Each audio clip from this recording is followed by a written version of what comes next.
ദാത്തുർ റിഖാ യുദ്ധഭൂമി. റസൂലുള്ളാഹി സ്വല്ലല്ലാഹു അലൈഹി വസല്ലമയും സ്വഹാബത്തും ഒരു ജബലിൻ്റെ, ഒരു പർവ്വതത്തിൻ്റെ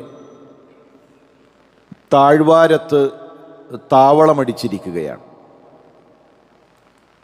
അതിശക്തമായ രാത്രിയാണ്.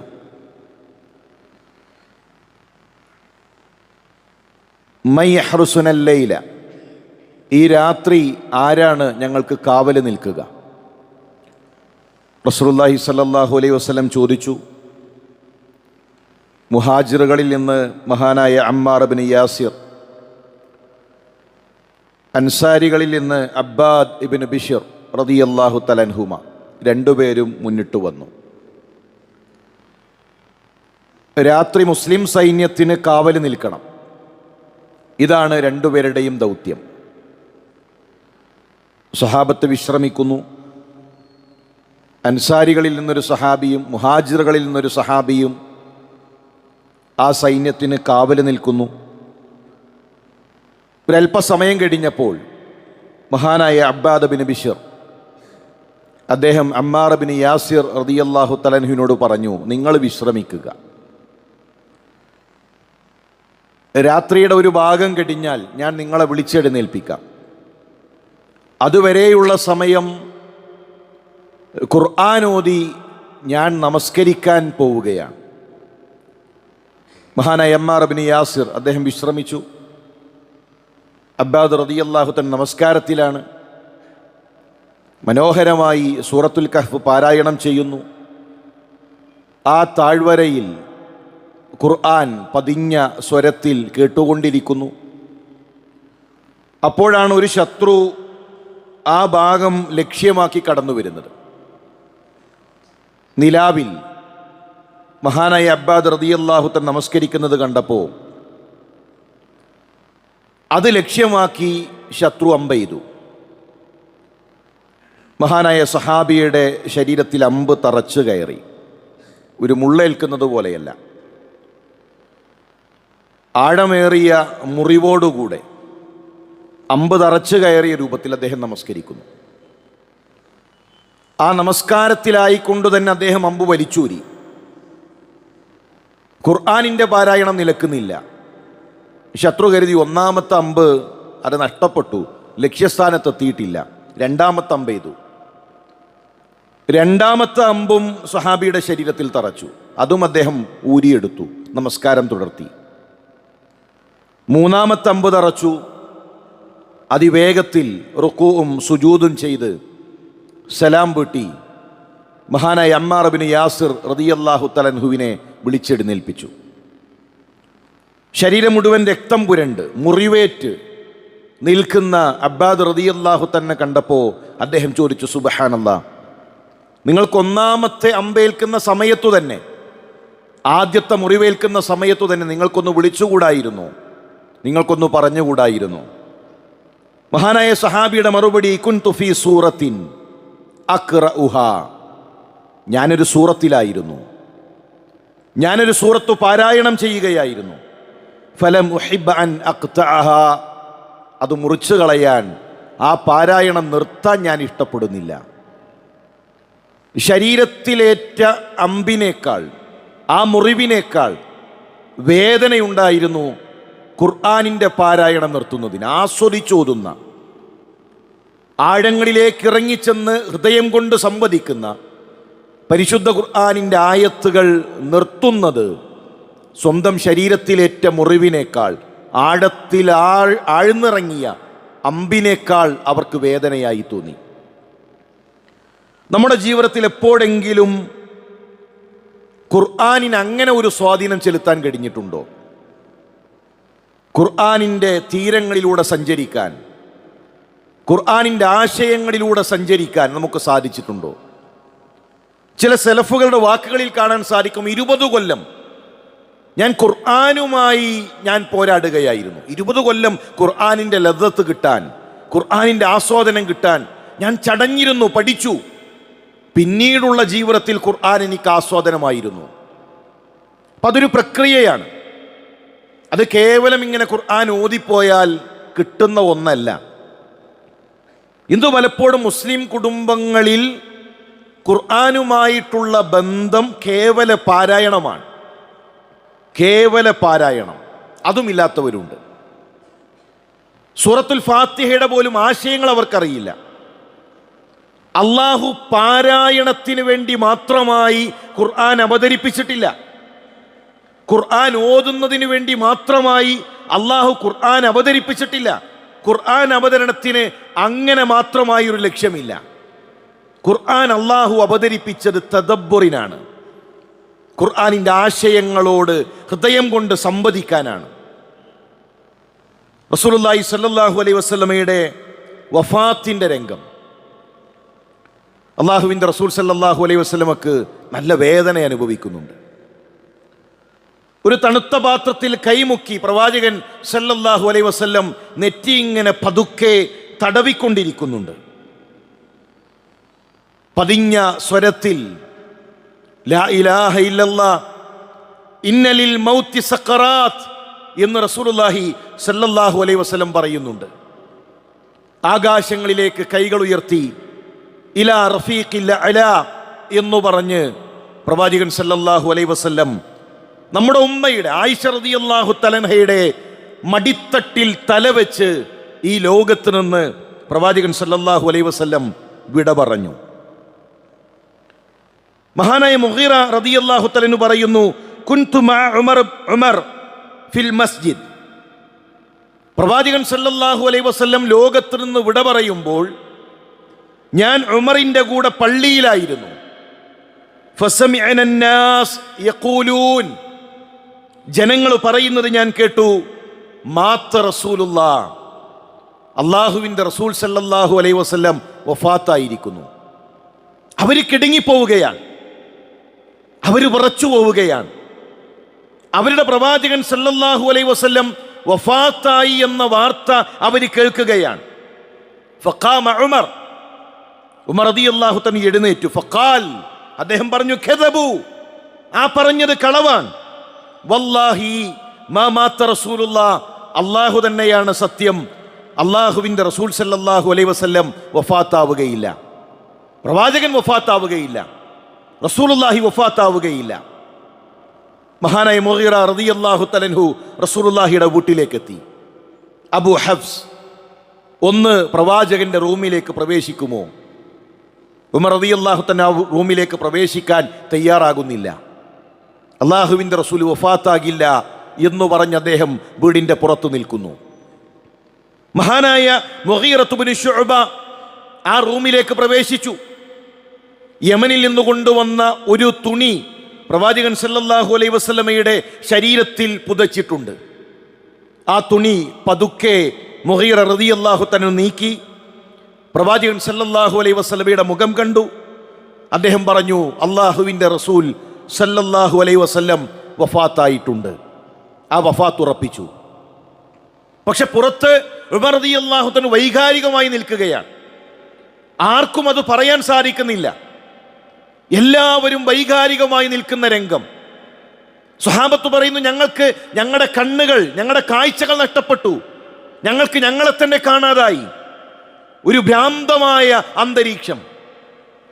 മഹാനായ അബൂബക്കർ സിദ്ദീഖ് റളിയല്ലാഹു തആല ആ റൂമിലേക്ക് കടന്നു വരുന്നു.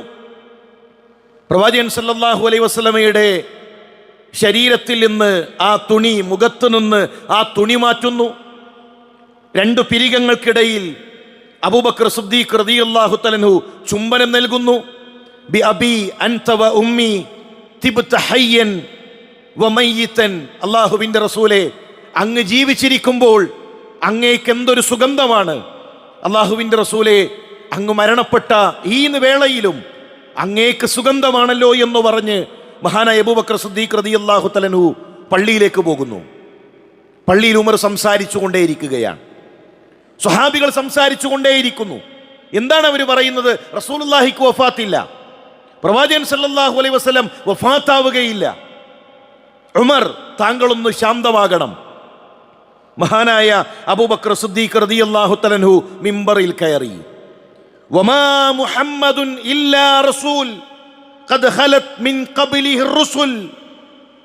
പരിശുദ്ധ ഖുർആനിന്റെ ഒറ്റ ആയത്ത്, വേറെയും ആയത്തുകൾ ആ സംസാരത്തിൽ അദ്ദേഹം പറയുന്നുണ്ട്. പക്ഷെ ഖുർആനിന്റെ ഒരായത്ത് കേൾക്കേണ്ട താമസം ആ സാഹചര്യം മാറി.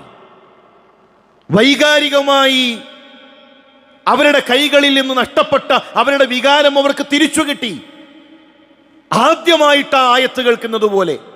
പക്ഷെ ഖുർആൻ കേട്ടപ്പോൾ, ഖുർആനിന്റെ ആയത്ത് കേട്ടതോടുകൂടെ ആ രംഗം ശാന്തമായി. അവർ തിരിച്ചറിഞ്ഞു അവരുടെ പ്രവാചകൻ സല്ലല്ലാഹു അലൈഹി വസല്ലം വഫാത്തായിട്ടുണ്ട് എന്നത്.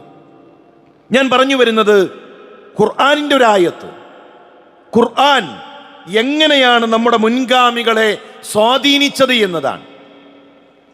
ആ ഖുർആൻ നമ്മുടെ വീട്ടിൽ എത്രത്തോളം സ്വാധീനമുണ്ടാക്കുന്നുണ്ട്, നമ്മുടെ കുടുംബങ്ങളിൽ എത്രത്തോളം സ്വാധീനമുണ്ടാക്കുന്നുണ്ട്. ഇന്ന് നമ്മൾ കേൾക്കുന്ന വാർത്തകൾ എന്താണ്? 1.5 വയസ്സുള്ള ഒരു കുട്ടിയെ, 1.5 വയസ്സുള്ള കുട്ടി നമ്മുടെ വീട്ടിലുണ്ടല്ലോ. നമ്മൾ അവരെ കളിപ്പിക്കാറുണ്ട്, നമ്മൾ അവരെ ഓമനിക്കാറുണ്ട്. ആ പുഞ്ചിരി കൗതുകത്തോടുകൂടെ നമ്മൾ നോക്കി നിൽക്കാറുണ്ട്. 91 വരുന്ന മുറിപ്പാടുകൾ ഒരു പഞ്ഞി പോലെയുള്ള ഒരു കൊച്ചു ശരീരത്തിൽ. ആ പിഞ്ചു കാലിൽ അടക്കം സിഗരറ്റ് കൊണ്ട് കത്തിച്ചു വെച്ച് പൊള്ളലേൽപ്പിച്ച രംഗം. തണലാകേണ്ടവർ അടിച്ച് 2 കൈകളും തകർത്തിരിക്കുന്ന, ഭക്ഷണം കടിച്ചിട്ട് ആ കടിച്ച ഭക്ഷണം പോലും ആ കൊച്ചു പൈതൽ ഛർദ്ദിച്ചു പോയി എന്നാണ്. ജനനേന്ദ്രിയത്തിൽ പോലും മാരകമായ മുറിവ് വരുത്തിയിരിക്കുന്നു. ഒരു കുടുംബത്തിൽ നിന്ന് കേട്ട വാർത്തയാണ്. മക്കളുടെ മുന്നിൽ വെച്ചുകൊണ്ട് ഉപ്പ ഭാര്യയുടെ കഴുത്തറുക്കുന്നു. ഇതെങ്ങനെയാണ് ഈ കുടുംബങ്ങൾ ഈ രൂപത്തിലായി മാറിപ്പോകുന്നത്? എന്താണ് അവിടെ പരിഹാരം? ആർക്കാണ് പരിഹാരം നിർദ്ദേശിക്കാൻ കഴിയുക? ഏതെങ്കിലും നിയമങ്ങൾ കൊണ്ട് പിടിച്ചു കെട്ടാൻ കഴിയുമോ? ഇതുണ്ടായിരുന്നു ജാഹിലിയത്തിൽ. ഖൈസ് റളിയല്ലാഹു തആല അൻഹു 8ഓളം കുട്ടികളെ കുടിച്ചുമൂടിയ വ്യക്തിയാണ്. കുട്ടികളെ കുടിച്ചുമൂടിയിരുന്ന, തോന്നിവാസങ്ങൾ ചെയ്തിരുന്ന, പെണ്ണിന് വില കൽപ്പിക്കാതിരുന്ന ഒരു ജനതയെ പരിവർത്തിപ്പിച്ചത്, ഖൈറു ഉമ്മത്താക്കി മാറ്റിയത് ഖുർആനാണ്. പരിശുദ്ധ ഖുർആനിന്റെ മുന്നിൽ അവരിരുന്നപ്പോഴാണ് ഖൈറു ഉമ്മത്തായി അവർ മാറിയത്. എങ്കിൽ നമ്മുടെ കുടുംബങ്ങളിൽ ഈ വാർത്തകൾ കേൾക്കാതിരിക്കണമെങ്കിൽ, നമ്മുടെ കുടുംബങ്ങളിൽ കണ്ണീരു വീഴാതിരിക്കണമെങ്കിൽ, നമ്മൾ ഖുർആൻ പഠിക്കുന്ന ബോധപൂർവമായ സാഹചര്യം ഉണ്ടാകണം. ഖുർആൻ പഠിക്കണം, ഓതണം എന്നല്ല പറഞ്ഞത്, കേൾക്കണം എന്നല്ല പറഞ്ഞത്. കയ്യിലൊരു പുസ്തകം പിടിച്ച്, കയ്യിലൊരു പേന പിടിച്ച് ഒരു ബെഞ്ചിലിരുന്ന് ഖുർആൻ പഠിക്കണം. ഒരു ഉസ്താദിന്റെ കീഴിലിരുന്ന് ഖുർആൻ നമ്മൾ പഠിക്കണം. അതിന് സമയം മാറ്റിവെക്കണം. ആ സമയത്ത് എന്ത് തിരക്കുണ്ടെങ്കിലും ആ തിരക്കുകൾ മാറ്റിവെച്ച് ഖുർആനിന് പ്രയോറിറ്റി കൊടുക്കണം. സഹോദരിമാരെ, ഈ വിഷയത്തിൽ കുറച്ച് ഗൗരവത്തിൽ സ്ത്രീകൾ ആലോചിക്കണം. പലപ്പോഴും സ്ത്രീകൾ ഖുർആൻ ക്ലാസ്സുകളിലുണ്ട്, ആണുങ്ങളില്ല.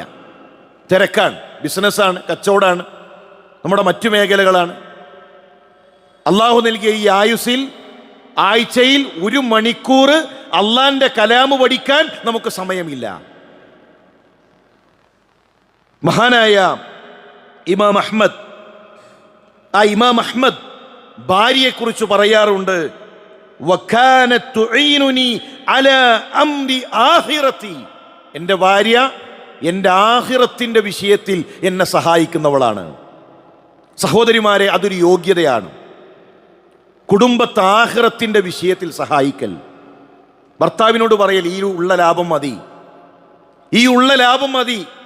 ആഴ്ചയിൽ 1 മണിക്കൂർ നമ്മൾ ഖുർആൻ ക്ലാസ്സിൽ പോയിരുന്നാൽ കിട്ടുന്ന സന്തോഷത്തേക്കാൾ വേറൊരു സന്തോഷമില്ല.